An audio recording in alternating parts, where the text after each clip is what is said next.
Good morning, good evening, or good afternoon, and welcome to another My History podcast. I'm your host, Alexander Woods, and it's been a minute, so let me go ahead and apologize. It's been a while. It's been a minute, and I'm starting it kind of a little late. I want to do a season a year, so I want to apologize to you fellow listeners, probably two of you, maybe three. I don't know. We'll see.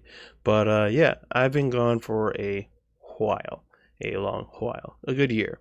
I have got a new computer, got a new editing program. Links are in the description. Boop, boop, boop, boop, boop. And if you're listening and not watching on YouTube, this is just the audio that you're hearing. So what is new and what is going on?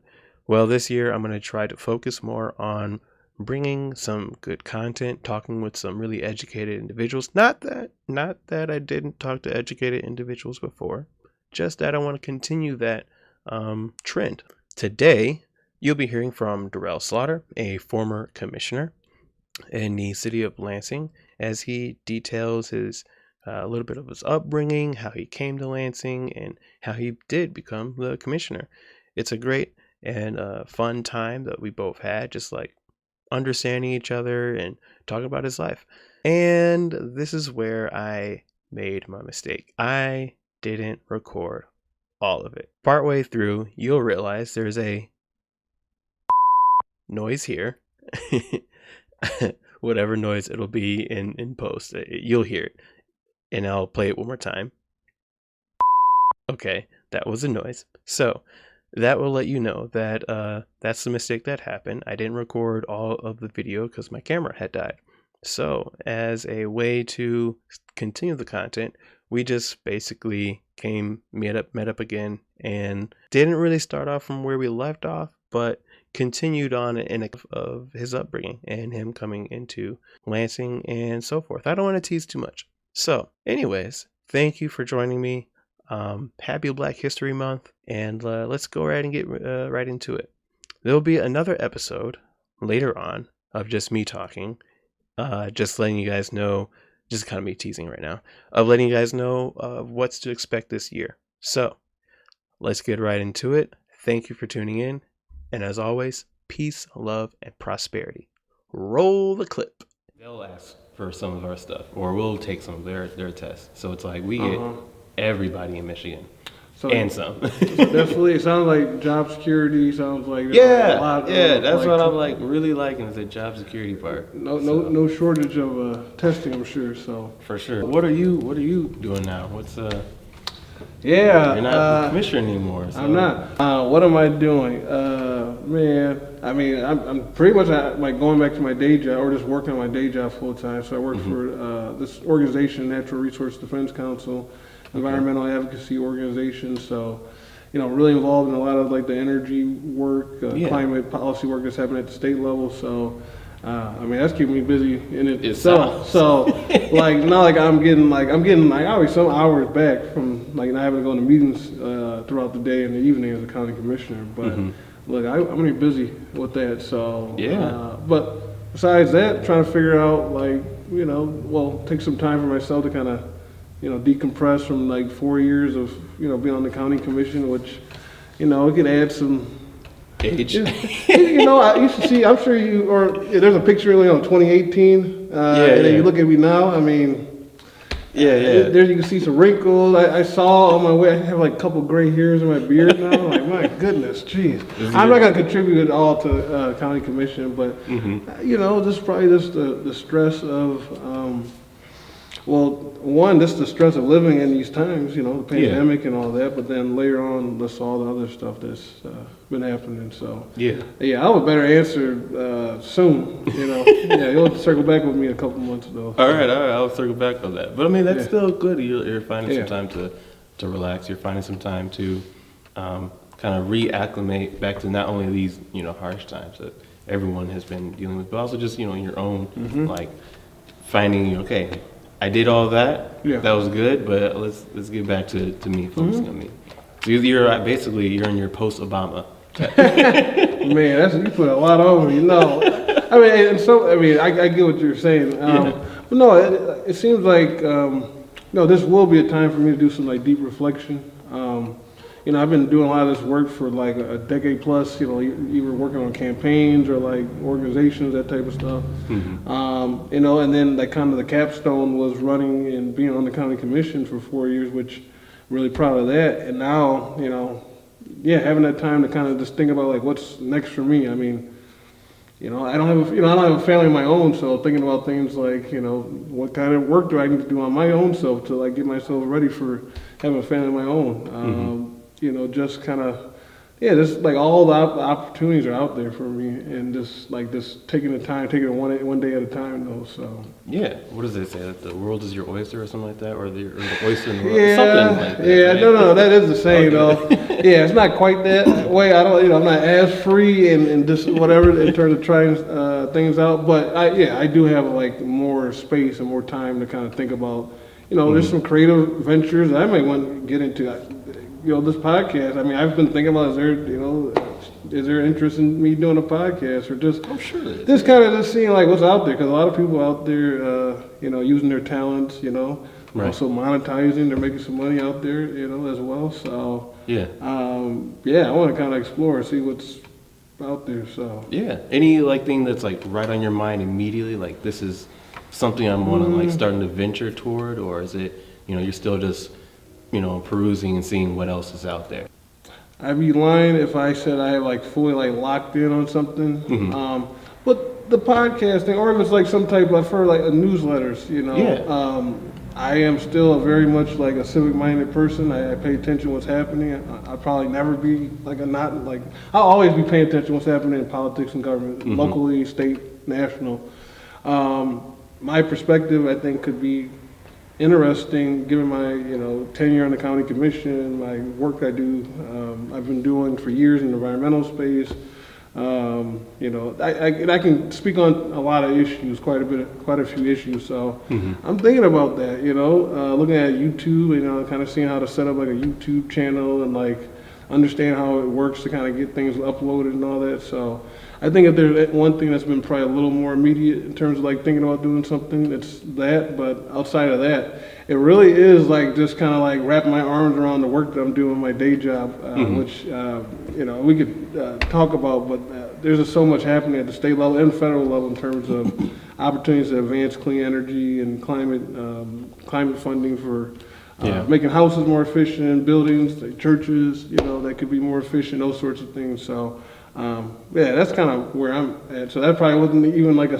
That's still that ties into what you're saying. Like you have all these different avenues you want to go through. So that ties perfectly in. Yeah. Actually, it reminds me of this article I read when you speak about housing and making housing affordable. Yep. The article was talking about how I think it was released at Lancet Journal. How Michigan, we're kind of underbuilding by a whole lot. Like Michigan, we had, on a healthy side of things, we're supposed to be building 33,000 homes a year. And I guess in the past 5 years, the most of we've maxed out at is like 17,000 homes. So it's like, there are factors that lead to that, the pandemic, and then you have supply chain of different materials, and you have supply of workers, things of that nature, and then the demand for housing, people who can afford housing. It's crazy. Yeah. So and it's like those things that are happening. So, having affordable housing is something I think is an area that not the grand public really understands and really thinks about. And when you say affordable housing, do you think just affordable just because the person has a paycheck to pay for it, or affordable in terms of the building materials and the land usage, and how that is affordable on a community side of things. So there's other things like that that when you say that comes to mind, that, and then I've been hearing the 3D printing houses, which it sounds cool. I've seen some of it, like not in person, but on YouTube or whatever, just how they print these houses, and it's like it's cool. It just is that affordable, type of thing.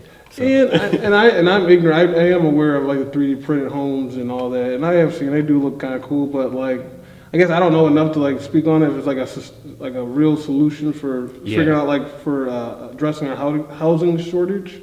But you are right. In this state, like affordable housing, like or the lack of affordable housing, is a huge crisis. I think people probably on the macro level, like you were just saying, probably don't know that we have this huge shortage. I think people more so can feel it, that shortage of houses.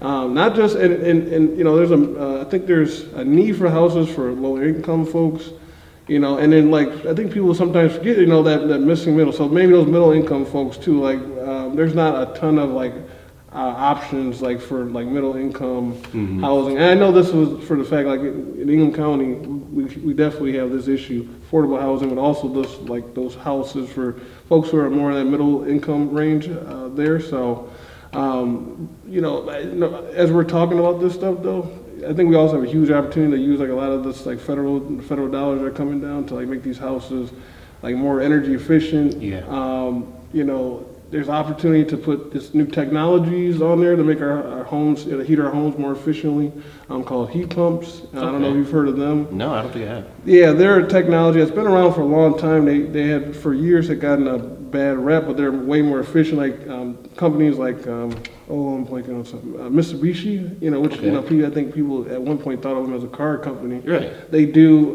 They make these heat pumps that heat your home and can cool your home as well. Anyway, it's better to use that type of technology as opposed to, as we're looking at folks who use propane to heat their homes or gas. You know, I think those are some major opportunities we're addressing, like the affordable housing problem. But yeah, you're right. I mean, even when I was like for a few years ago, I was looking for some housing, like even this rental property, I couldn't even find anything. And so luckily I was able to find a place to buy, and it worked out. But today I know it's just few and far between in terms of like where people can choose to live, you know, which that shouldn't be the case. So right. I think it was my brother. He had bought his house back in, I want to say 2018. Okay. It was around 2018, so way before like this craze. That's actually when I bought my house. Okay. In 2018. All right, perfect timing then, I guess. That was the time. Buy a house, 2018. Sorry you missed it. That was yep. And then, you know, I've been hearing, you know, obviously everybody's kind of probably heard of it. You know, the time to sell was, you know, if not now, a couple years ago when everyone was looking to get out of, you know, their cities, to go to a new area, to kind of build themselves a different career because of COVID, because of, you know, where the economic crisis was at.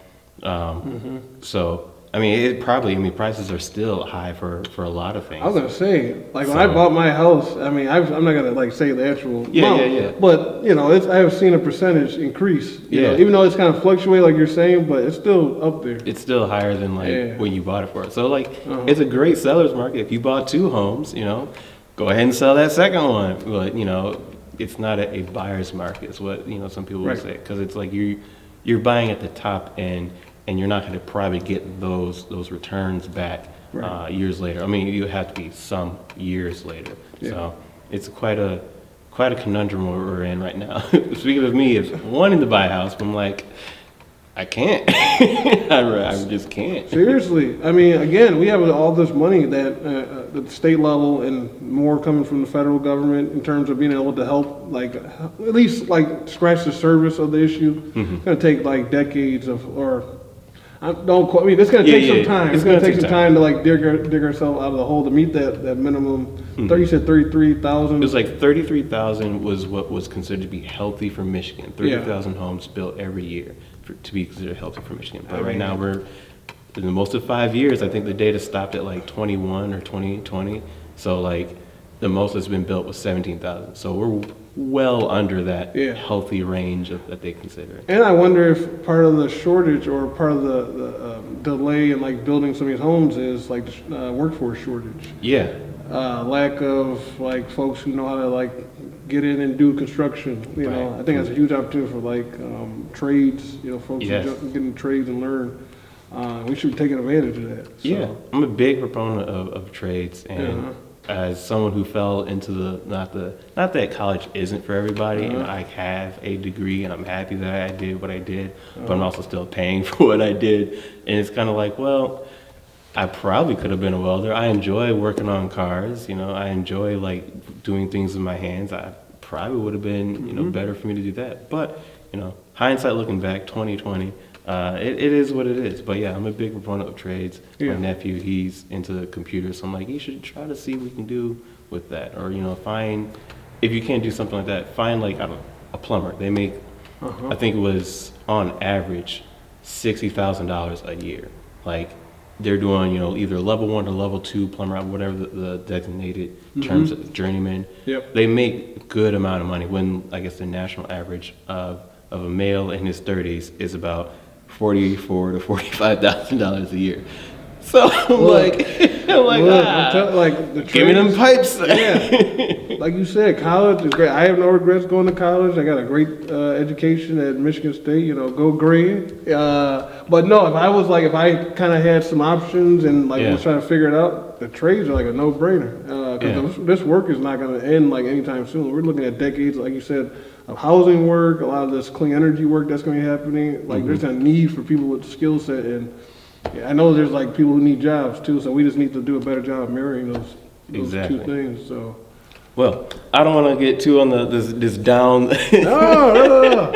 Because I know we can probably talk to this, a whole lot more. But as per my history, it's a story that you want to tell that I have no idea what it is, but I'm excited to know what it is. So please, Derrell, let the people know what story you have today. You can. Yeah, if you want me, okay, yeah, absolutely. So we can go back and forth. It's good. Yeah. So no, I'll just talk about like how I even got to Lansing. I mean, this my journey to Lansing. I actually had never been. No, I had never been to Lansing. Because you're an OG Detroiter. No, well, I was Detroit. So I was born in Detroit. Mom and dad went to school in Detroit, born and raised. Still family in Detroit, but grew up in the outskirts. But always, West Bloomfield, which is like 20, 25 minutes outside of Detroit. I was going to say Macomb. I was like, well, that's not Detroit. No. And I'm sensitive. Like, especially if you're down there, like you don't like claim like Detroit if you're not from Detroit. Yeah, they don't do that. So no, I'm like, I'm from here, but I got people from down there. But anyway. Yeah. But so the way I got up to come to Lansing originally, I came up here originally to go to school. Even before that, I was going to Wayne State University in Detroit. Great school.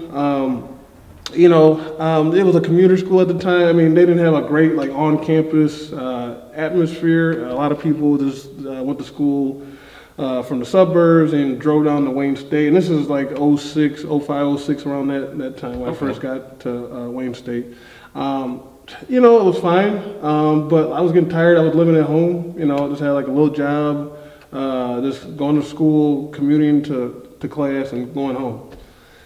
Had friends that were at Michigan State, at Central, at Western, and I'm looking at them and hearing about them like, Derrell, man, you need to. Why are you still the parties? Yeah, the fun. At the last thing they would emphasize the party first, and and the good education. That would be like no, definitely, but like this, the social scene, the network. I mean, the networking that existed there.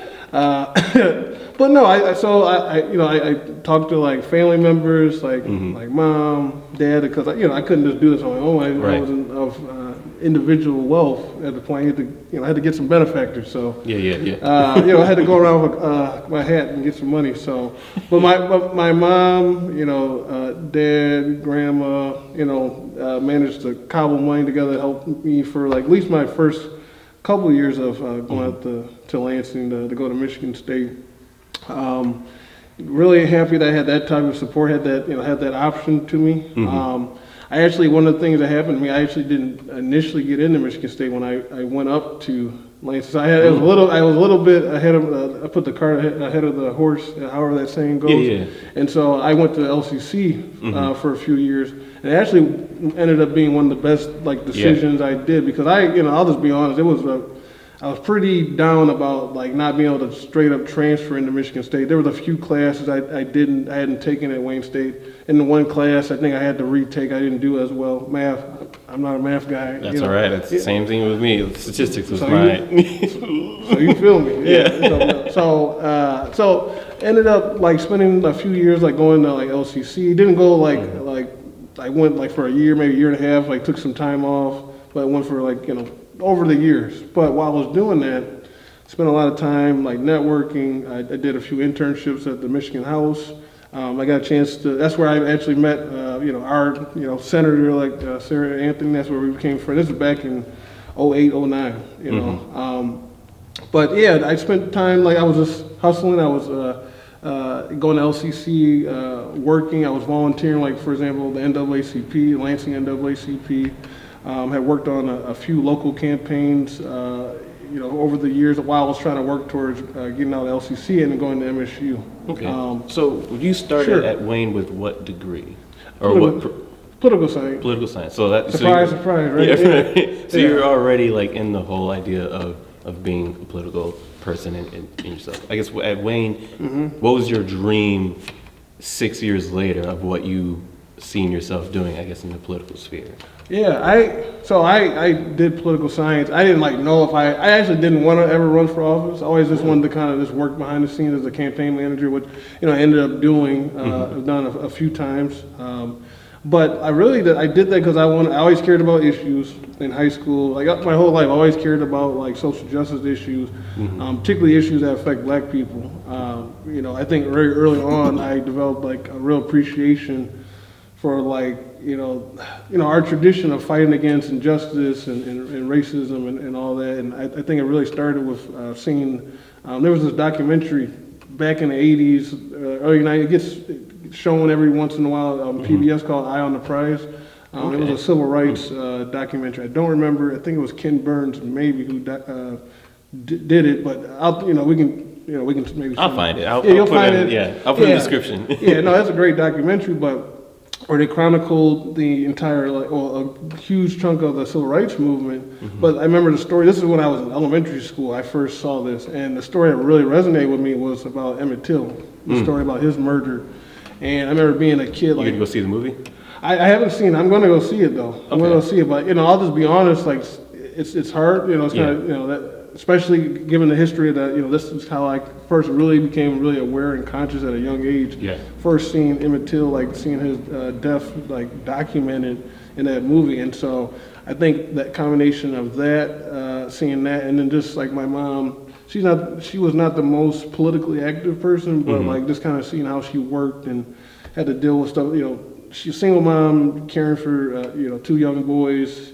Just kind of seeing her work ethic, but seeing her all the struggles she had to do in order to make sure we had a life there. So, but yeah, so all that, so that led me to want to hey, when I go to college, I want to study political science. I don't know what I want to actually do. I just know I don't want to necessarily be an elected official, but I want to either be work in the halls of power, in our Michigan legislature or in Congress, U.S. Congress.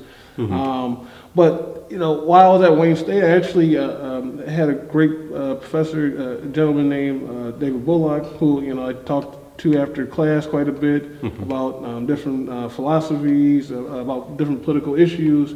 The big issue I was at, or big question I was asking him, I said, "Hey, Professor Bullock, this is '07, like I said. Civil rights movement feels like it's been a long time.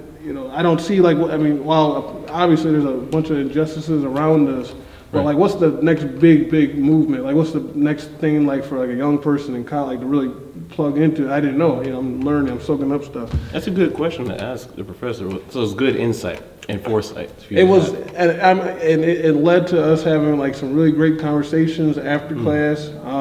Eventually, we developed a good partnership. We had formed an organization called Green Nation, which was a starting point of how I even got into environmental issues or energy issues.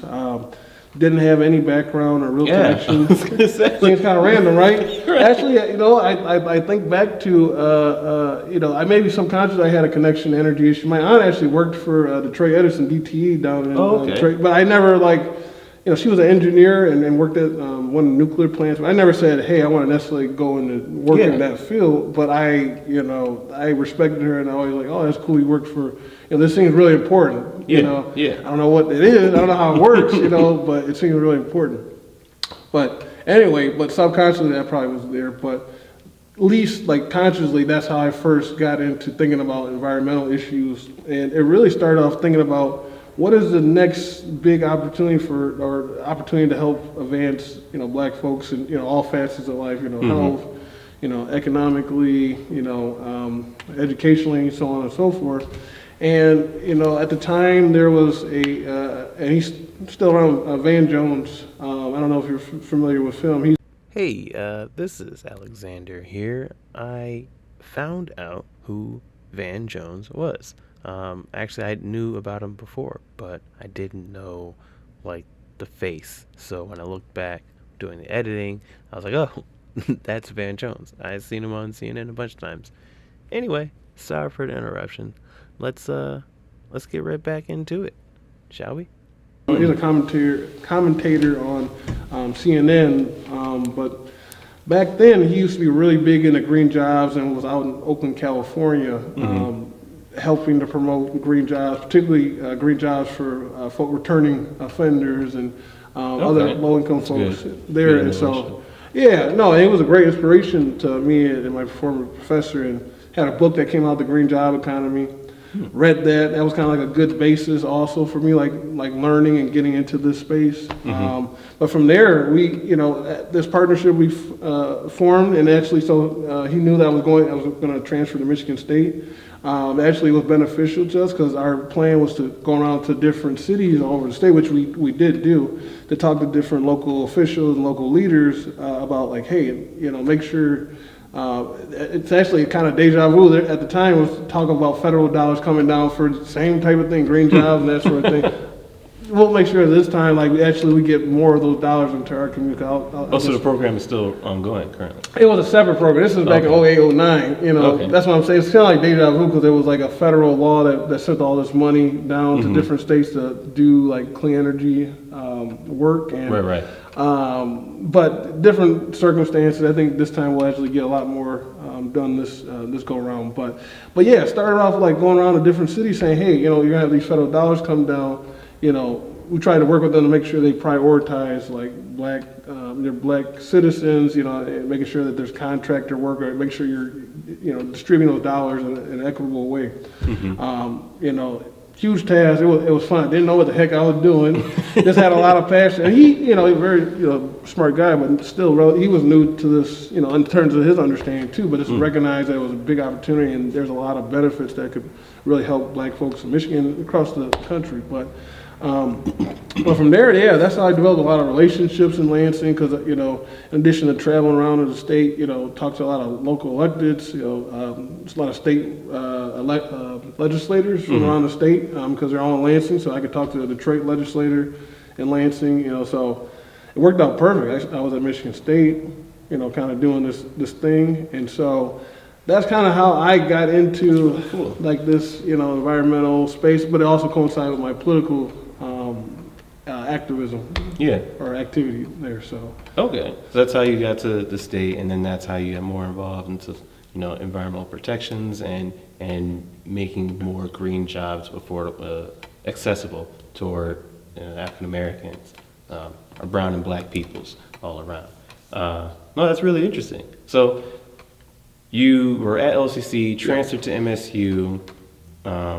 What was the transition like? Were you like, okay, this is finally, my life is like bang, bang, bang, it's happening? Was that like an exciting experience? Oh, man, I felt like my life was on hold. I really did. I felt like I had a huge weight on my shoulder. It was kind of like, so this was the frustrating part for me, because I like carry myself. Even I'm older now, but back then when I was like in my early 20s or whatever, I carry myself like older, and I always try to carry myself with a certain level of dignity and like respect, all that sort of thing. So as a result, folks thought I was like way older than I was. I never said I was older. They just assumed that I was like my middle 30s or early 40s. And you're like, no, I'm like 23. I'm still like a young guy, but thank you. And they would always say, no, not because of how you look, because you look like a baby. No, and I know, I know I looked relatively young in the face then, but yeah, so as a result of that, I would get a lot of job opportunities, a lot of people consider me for a lot of things.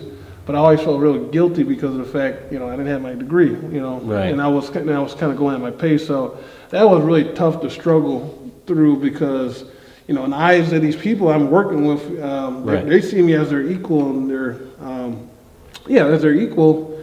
But by the system, I guess, the system, and then, thank goodness, it sounds like things are kind of moving away where, if people, they're starting to like take bachelor requirement of bachelor degree and starting to emphasize skills, which I think is probably more realistic for how people operate, especially today. But back then, you had to have that bachelor's degree. So that was always like that weight on my shoulder. Once that happened, I mean, I was definitely happy. I had family. I had like a little party, when I graduated from state. But yeah, I think that like definitely one of my proud moments because I was just happy I got that done, and it paved the way for all the other things I was able to do afterwards. Obviously, running for county commission, my current job, and everything else. So okay, yeah. And then from MSU, what was your first job? So you got your degree. Now you're out. You walked across the stage. All right. Got the cap and gown, all that. Oh, I threw that. I think I threw that mug up too. You still have it? Oh, I still have it. See, I still have mine too. Yeah. Look, as much money as I'm sure you paid, I know I paid. Look, I'm gonna always look at things. Right, like I didn't pay just like to wear this thing one time. No, at least I'll keep it there. I thought about selling it, but I was like, I'll just keep it for now. There probably is a real resale market out there. You're right. Think about it. Like I got some time to. I'm like, man, I ain't trying to spend all this money. But anyway, no. So my first job, I was actually pretty fortunate. My first job, I had first job in Lansing. I worked for an agency called the Michigan Public Service Commission, which I actually was able to get what they call it's called a student assistantship, which is really a long, elongated internship. I was able to stay there for 5 to 6 years, and then when I graduated, I was fortunate enough to get a job immediately. So that transition was really just changing my title from student assistant to I had the good fortune of working for the folks that actually ran the agency. So the agency is run by 3 individuals. They're called commissioners. And I served as an aide, like a research aide on like policy issues for them, helped them with new energy. There was like energy legislation. Nice. That's a first job. I mean, that's really nice. I mean, very fortunate, know. And I think that's a testament, I think, to all the work I had been doing outside before having my degree. And when I was there, as a student assistant, I made sure folks knew who I was. I took on extra work. There was times where I probably was doing, work that a full-time staffer would do. But and I took on that extra responsibility because I knew it would pay off in dividends in terms of like knowledge, understanding the policy a bit more, understanding how the commission works, state energy policy works a bit more. So, yeah, it was. I mean, I had a few odd jobs when I first came to Lansing, but like within a year or two, I was again fortunate to get to work for it's called the Michigan Public Service Commission, and to kind of transition. So, yeah, long-winded way to say it was pretty smooth there. So very fortunate there. So if you want to be as successful as Derrell here, Michigan Public Service Commission might be your route. It's a great place. No, it's a great people. They're still there, and I obviously still work within my day job there. But energy policy, the energy space is such a rich space right now. I mean, there is no. I mean, if we're looking for a space that has like no job, you're going to have job security. I mean, that's the space because we have targets we have to meet. We have these pollution reduction targets that we have to meet in order to avoid some of those like really bad consequences of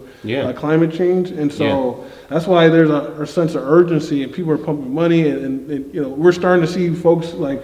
Maybe before people were kind of like pushing against like having to do some of this work, but like okay, we're starting to see the effects, and like we're seeing the data, and they're starting to see people come around and starting to be more supportive of like actually addressing climate change. Decarbonizing, how moving away from like coal and using solar and wind and more energy efficiency, those sorts of things like that. So, did you hear on speaking of the climate change?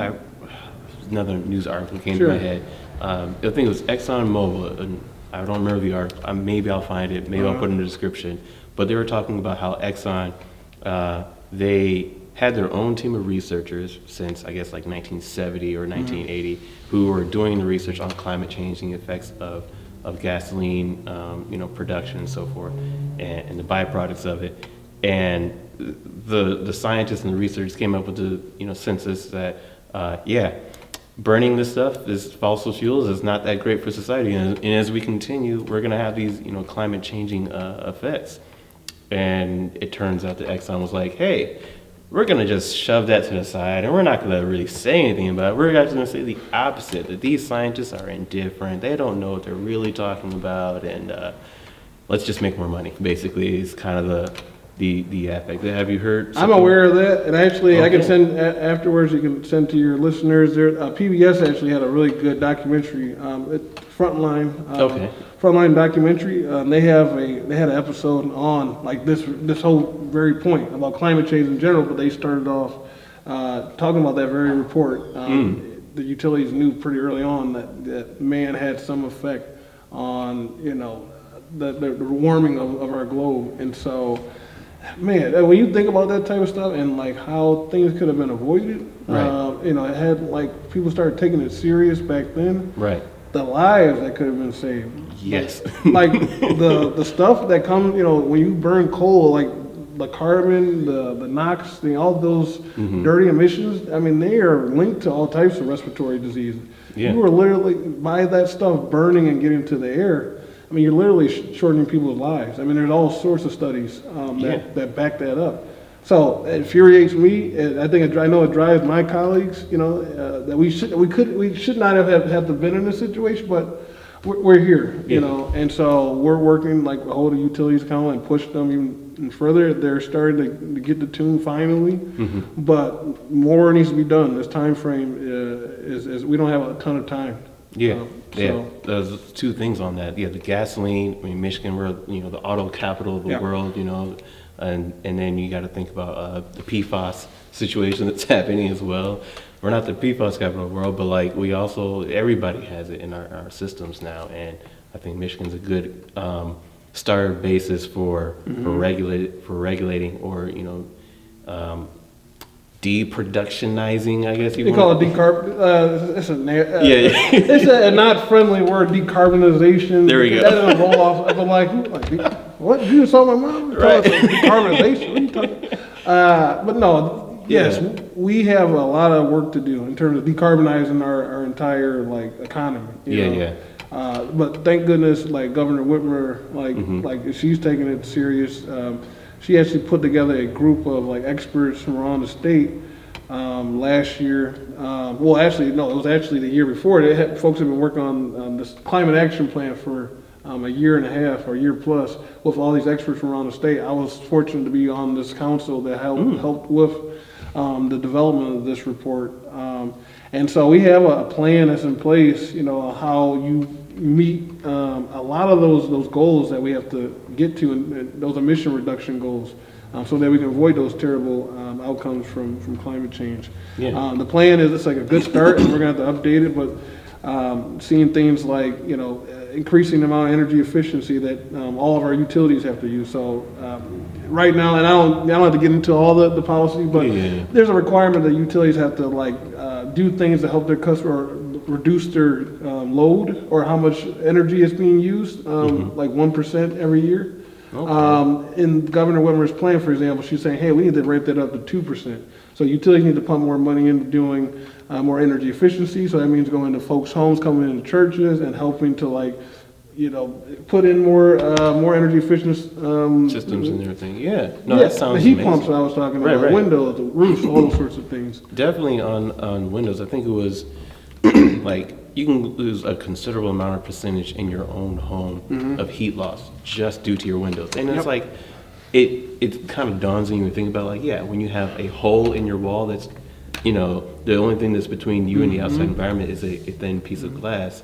That all that heat that you're building up is going to go through those cracks, or even certain crevices in attics or basements area where just heat is literally trapped in certain areas, or you have cold trapped in areas, and it's just always going to make it always going to make your heat bill higher. So I was just going to say all that stuff you just said. It causes your your thermostat to read that colder temperature, and what does it do? It causes your heat to constantly run, your furnace to constantly run. I'll give you an example. My house is not the most efficient home in the world. I work on this stuff, and that's not the case right now. I'm going to get through different programs that are available. But even my home, but others. I mean, there's a lot of opportunity for people to not only just for us to meet our carbon reduction goals, but also to save people money too. Yeah. Again, that furnace constantly having to run, that's because your home is not as efficient as it possibly be. All those things you were saying, filling in those holes in terms of letting cold air get in and close those up. There's all types of studies that show that significant savings in terms of efficiency and straight up just dollars in folks' pockets as well. So right. I think part of that also would be the education of just telling people, okay, when you buy a home, or a Michigan home, when you have a Michigan basement, these are going to be your issues. These are things you can focus on, right? And here are some avenues or some people you can contact to help alleviate these issues, to save you thousands of dollars in the long run, and increase your property value at the same time. So I think those are a couple of things that could be done, or at least for homeowners out there, they could probably take advantage of. Speaking of taking advantage of, what are some programs you're looking for your own house? You're saying, what are things that other homeowners in Lansing can take advantage of also? Who do they contact? Yeah, so Lansing, for example, Lansing Board of Water and Light, they have a whole energy efficiency program. If you contact them, I can't rattle off all the specific programs, but I know, for example, they have an energy efficiency program. They have dollars to help offset some of the cost of some of those upgrades, and I know they've been making changes to those types of programs because they've had them for a while, and there's been evolution. And so contacting Board of Water and Light, it helps out a lot. On the gas side, Consumers Energy, they have quite a few programs. I will say, they actually contacted me and said, hey, we have these smart thermostats. We'll also come in and do a estimate on your home and make a recommendation on things you need to make changes to, like windows or roofs, so on and so forth. Lights or anything. Lights, furnaces, those sorts of things. And I had that done, I think it was either early last year or even the end of the year before. At least at a minimum, while I was talking about my home is still pretty energy inefficient, having that smart thermostat, which, as a person who pays rates, this is your base. How do you feel about not being a commissioner anymore? How does that, was there lots of freedom to it, or you feel like you want to fill that time? Yeah, no, that's a great question. Well, let's see, I am a month and a week out, not being a commissioner. Probably some mixed feelings. So I think probably the immediate thing is obviously I have this time that has opened up, and which is good. I don't have to go to evening our meetings or in the evenings. Sometimes we have stuff during the days. Obviously answering constituent calls, all that goes away. But there is a certain rhythm that you kind of become accustomed to, of kind of all right, I got to go to committee meeting. These are decisions that we have before us. And at least with me, I took those decisions very personal, and so I felt a sense of joy and pride in being the commissioner. So that part I miss. This pure service and doing everything you can to help improve people's lives. But I recognize, and why I stepped away is that I can't do it all. I'm not Superman.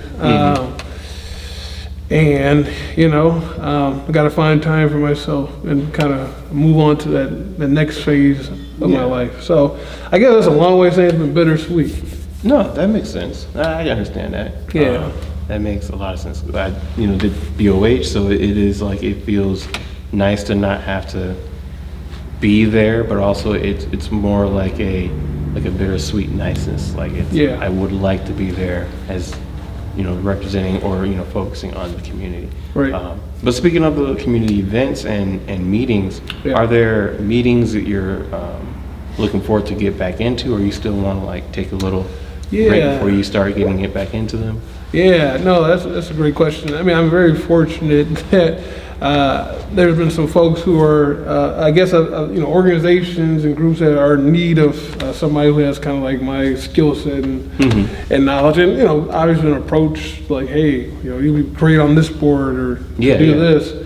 And something I has been like a lifelong journey is like the art of saying no, which I'm still not great at. If and I'm an example of it. If you don't put strong boundaries or get comfortable saying no, you'll run yourself ragged, and your emotional, your physical, like energy gets zapped by not having those barriers. And so I'm trying to practice that right now. Because my tendency, because you asked the question before, or part of your question was like planning on filling that free time with stuff. Right. And my natural tendency, after give it like a month or so, maybe around this time, naturally will probably be like, I'm getting restless at night. Let me do some. I want to fill that time up with something. I can't do that.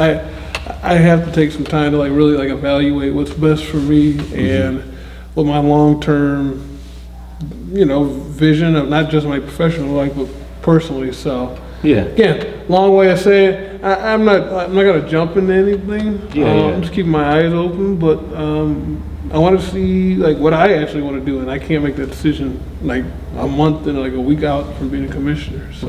Right. No, that makes sense. Yeah. That's good, taking that break and so forth. So where we had left off was you're right in the middle of a conversation, and camera feed cut, and I apologize for that, and I'll have a video. You've probably already seen it, anyways. So from college, you were in the program with your professor that you were being more green focused and aware of what was going on in Lansing. So from there, you're still focused on the politics and the community aspect. Can you tell a little bit more after, or I guess what I really would want to know is the connection between then coming out and then going into becoming the commissioner. So what was that jump? Yeah, that was a journey.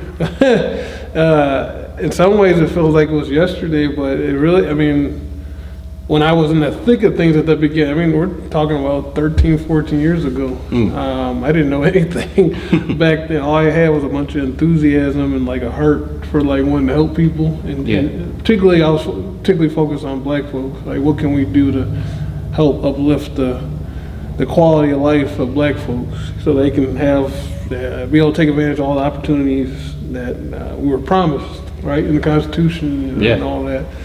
40 acres and a mule. Where's my 40? I don't even have that. They talk about reparations at San Francisco. Actually, they did a study saying $5 million for every black resident in San Francisco.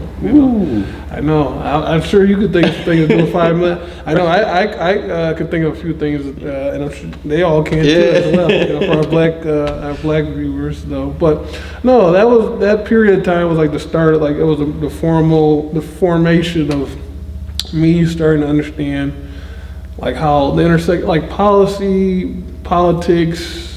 How everyday people interact with the system, how it works and doesn't work. And the way I learned that, I think I started to talk about last, it was myself and a former professor of mine when we were having this organization called Green Nation.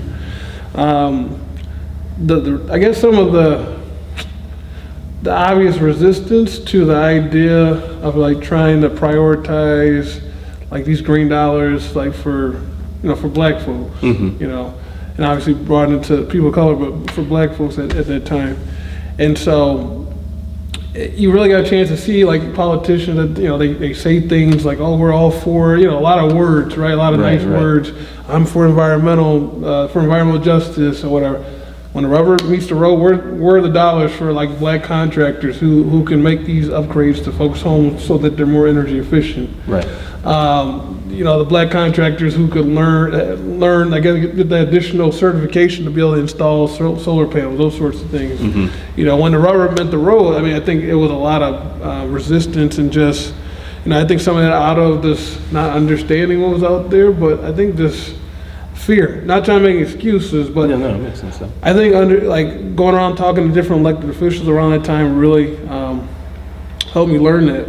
And I think probably from that, and probably the early seeds of me being a commissioner, you know, what I wanted to do and make sure I didn't do, because, you know, that's how examples can work too. They can work in the opposite. I don't want to be like that guy or that gal. I want to be Exactly. better. So I think around that time, like kind of my style, and you, Alexander, probably have recognized my style is to be a bit more, like be more accessible, be of the, like the people, not to have this like top down approach to like how you work on policy and move things, really embedding yourself in like working with your constituents on getting stuff done. And I think that comes from, again, that period of time. You know, I always like to say I have a heart of an organizer, because that's how I originally came into it. I had taken organizer trainings, and so I can learn how to better and more effectively connect people to issues, like environmental issues like I was advocating for. But yeah, all that stuff back then was really like the foundation for how I would become a commissioner. You know, but if you're talking about more specifics, you know, moving from those mayor, those elected officials that I was talking to, and doing organizing, and then eventually getting that formal like education, working at the Michigan Public Service Commission, which I was talking about, where I mean that is the heart of where energy policy is made. A lot of energy policy. These are the utility regulators. They regulate the big utilities like Detroit Edison and Consumers Energy. And getting that education, like it was amazing. Being part of like some of the most, I mean, working with some of the most brilliant people on these issues, and seeing how, I guess, as they say, the sausage was made behind the scenes in terms of energy policy. You can't trade that education there. And so that, I think, having that type of understanding of policy and organizing, you know, I think gave me a foundation for like how to like be a good elected official, along with like going to school and, you know, get my degree. That's really important. But like all those things had a role in how I got there. So what was the push, or I guess the initial, like did someone approach you and say, you know, Derrell, you look like you could be the next commissioner, or was someone put a bug in your ear, or you seen yourself like a spot was open up and that you can provide something for the community? I guess what put you in that position to where you started to, you know, then campaign and then become the commissioner? Yeah, I think it's I think I knew it deep down inside that I wanted, so not just like, hey, I want to fight for like social justice issues, but I could see myself one day being a leader and actually helping to lead a lot of these changes.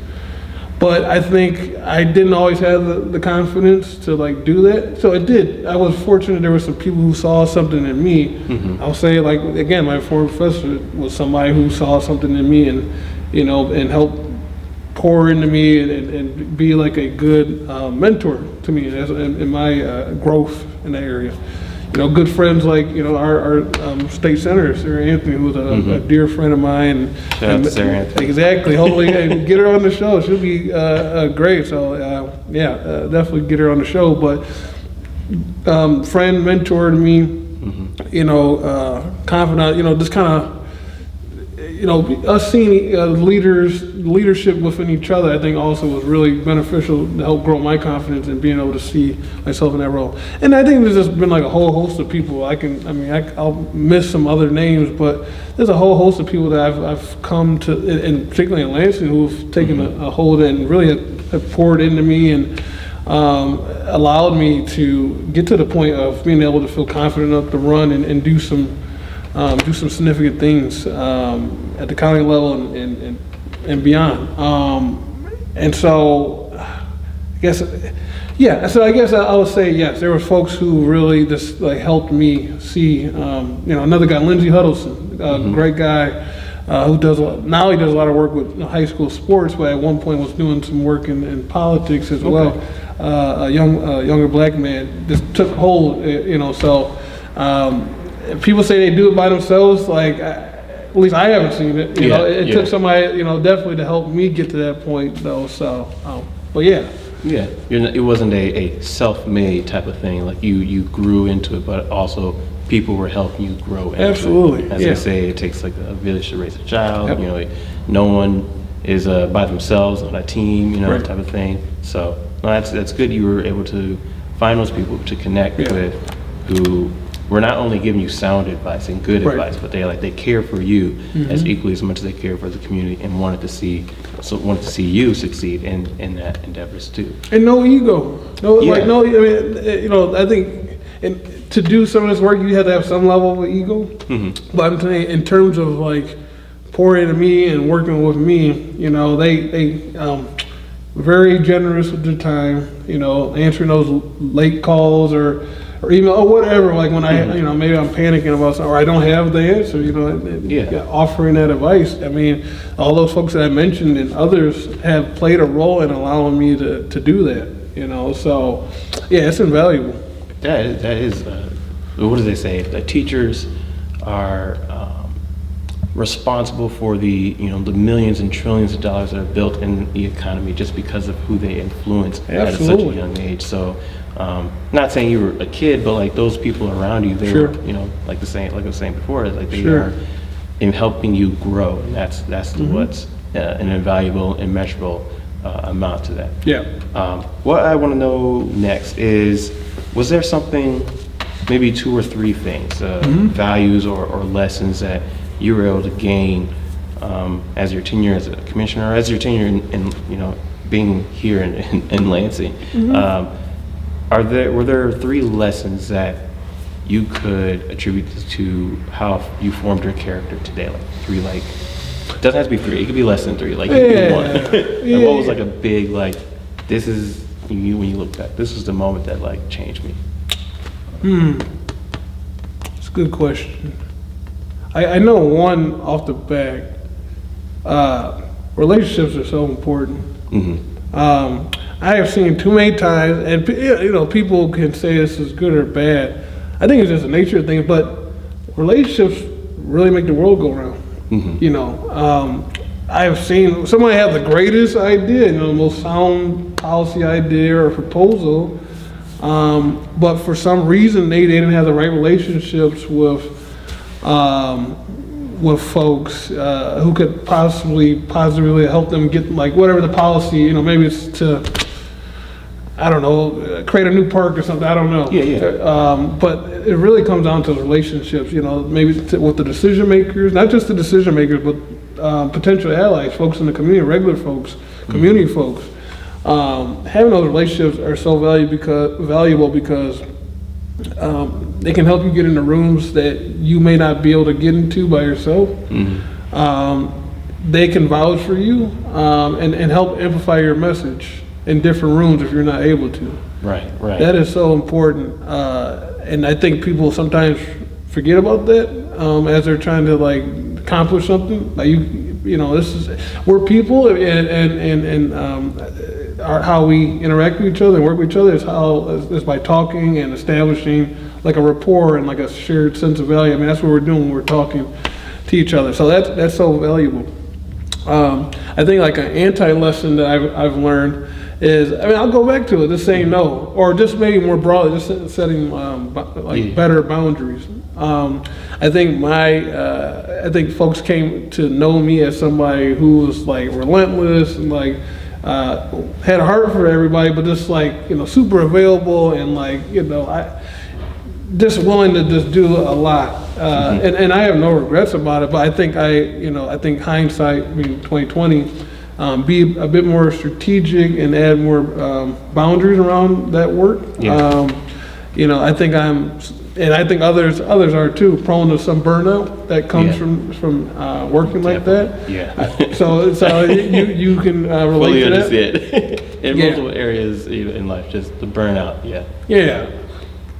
That's I think going into this next phase and chapter in my life, doing more to like combat that, and it starts with setting barriers, and I guess a third, kind of jump into like a third lesson, really like taking time for yourself and like appreciating like the small victories and the moments a bit more. That might be 2 lessons.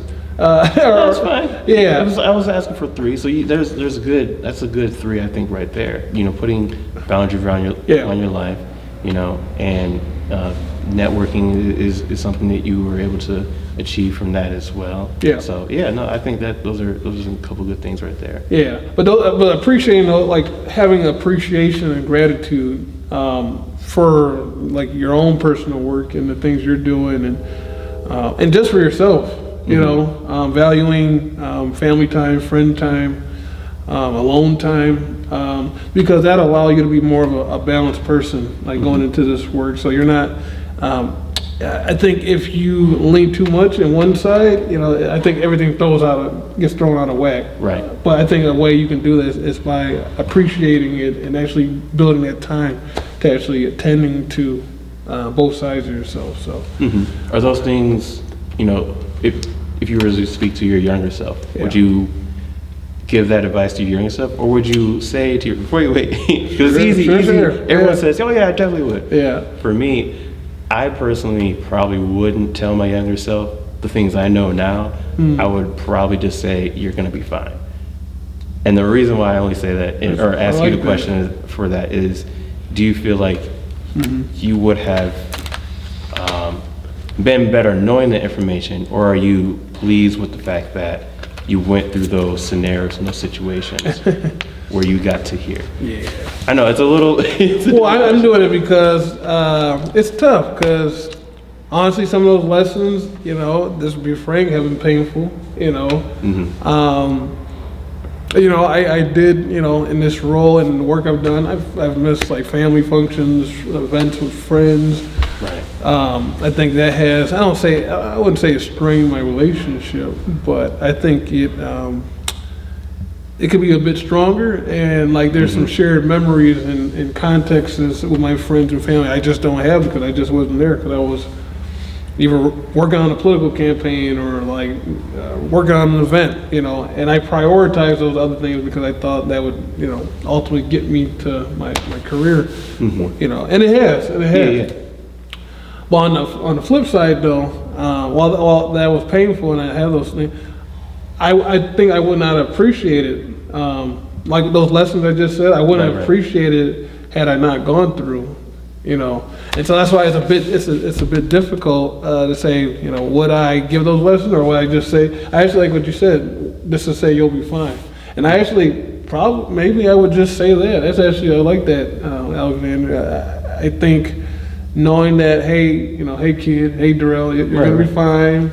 You know, it's gonna be tough, you know, but you're gonna make it out at the other end. You may have some sleepless and crying nights, but you know, here's some tissue already, an extra pillow, you know. Big guy, you got it. Right. All you know, give yourself a pat on the back. So maybe I'll just I would say I just tell my younger self you'll be fine. There's gonna be a light at the end of the tunnel, because there was definitely days that, you know, I could, you know, maybe I could see a glimmer of a light, a tweak, but but yeah, it eventually obviously came, but yeah.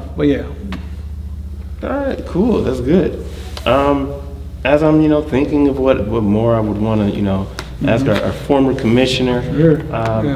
You know, we've pretty much covered everything. You know, your next goals in life and where you've traveled in this past month, since you're, you know, now not the commissioner anymore, but you know, you have so much more that you want to do for the community. So, you know, I look forward to seeing or, you know, reading the news, you know, Derrell Slaughter, you know, big letters with like something awesome in there too. So, I look forward to it. So thank you for doing this interview. My history story. Thank you, audience, for tuning in. Is there anything you would like to say? Anything extra? Nothing else? You don't have to, by the way. No, I do. One, I guess, piece of advice, or just one thing? Yeah, no, go ahead. Yeah. I mean, enjoy the ride. No, seriously. I mean, if you all hear the theme, appreciation, more gratitude, enjoy the ride. Because one of those things, like, it's going to be, you know, it seems like it's here today. What's the old saying? Here today, gone tomorrow. There's so many things in my life I can point to, and I think that if you can do that, I think you'll have a richer and fuller life, which I'm going to incorporate that into, you know, next phase of my life. So, but no, it's been great though. So awesome. All right. Well, thank you for tuning in again. This was a good morning, good evening, good afternoon, or whatever the time you're listening to this podcast. We appreciate your time here at MIHistory, I'm your host, Alexander Woods. Sayonara. Cool. Awesome. And that was almost exactly, I know we talked about it being 30 minutes. That was almost exactly 30 minutes. Sweet.